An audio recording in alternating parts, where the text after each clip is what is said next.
just this little gap that I've allowed for to lock into place here.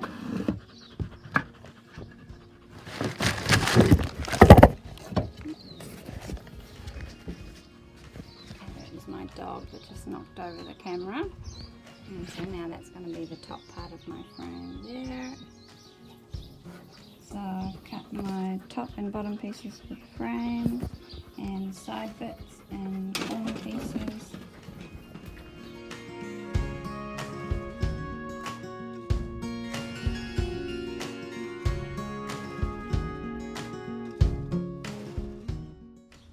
Because I was tiling around the side of the bath, I needed my frame to be all plumb and level, and measurements need to be very accurate.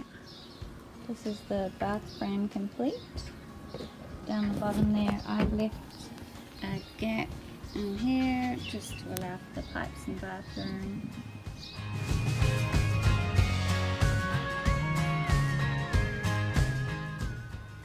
I've now cut my first piece of the cement board for the tile underlay, and I've used a combination of the utility knife, just that drywall knife in the middle there, and the renovator tool with the diamond cutter that's meant for tiles but works quite well on cement board. First I scored the board with a knife or jib knife, and then I used the renovator tool. Further down the track in this bathroom project, I learnt to use the angle grinder, which was heaps faster.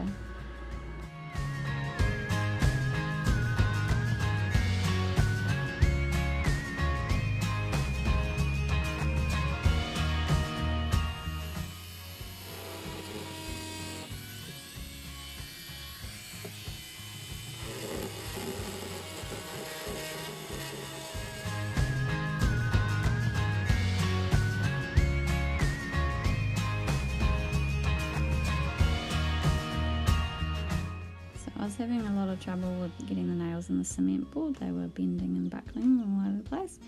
So I got my drill and pre-drilled the holes, and it took a little while, but it was better than no success at all.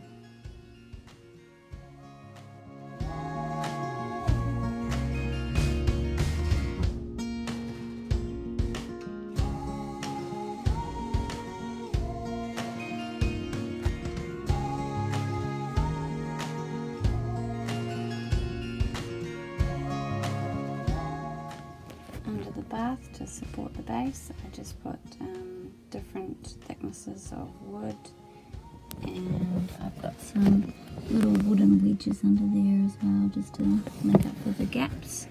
And then just Sika shower bond, and I also got this stuff around the edges where it makes the studs, and that's all good. To get the bath sitting level, I had to use these shims down this end just to raise up this side. So these kind of things, differing widths there, thicknesses, and so they were just glued to the top of the bath frame and under this bit, and then along the corner just a little bit, just to get it sitting nice and level. And I used the Sika shower bond for that. Next I built a ledge to go beside the bath. Notice the differing levels of the two white pieces of wood, so they're going to slope towards the bath, and then the shims I've added just to make the gradient gradual, and that's if any water gets up there, it's going to slope down towards the bath and not get stuck by the wall. And there's my bath protection ready for the next step.